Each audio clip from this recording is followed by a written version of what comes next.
Isang araw lang, May 9, 3 days before election, pinag-cash advance ng 132 million pesos. Ayan po siya. Ang pangalan po niya, Jonathan Garzo. Isa pang mataas na opisyal ng City Hall. Lilingunin natin sa tawag na Assistant City Administrator. Nag-transfer ng malaking pondo from General Fund patungong Trust Fund. Ang pera, 683 million pesos. Ayan po siya.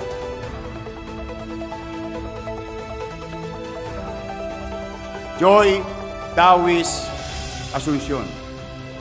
Hernan Bermejo. Nag-cash advance ng 641 million pesos. Ang susunod, ang summa cum laude, Attorney Marlon Lacson,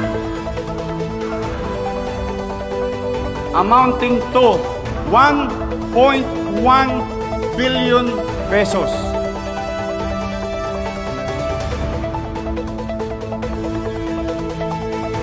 Sila ba'y may krimen na ginawa? Hindi ko po alam. Ano bang ginawa nila sa pera? Hindi ko pa po alam. Pero sigurado ako, one way or another, malalaman ko rin may nakinabang dito sa sesyon na ito.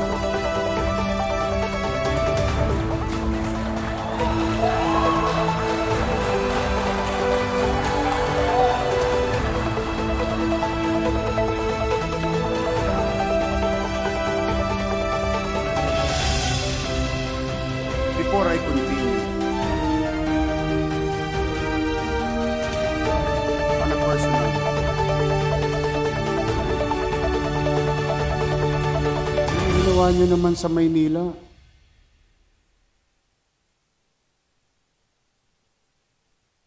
Wala na ba kayong konsensya?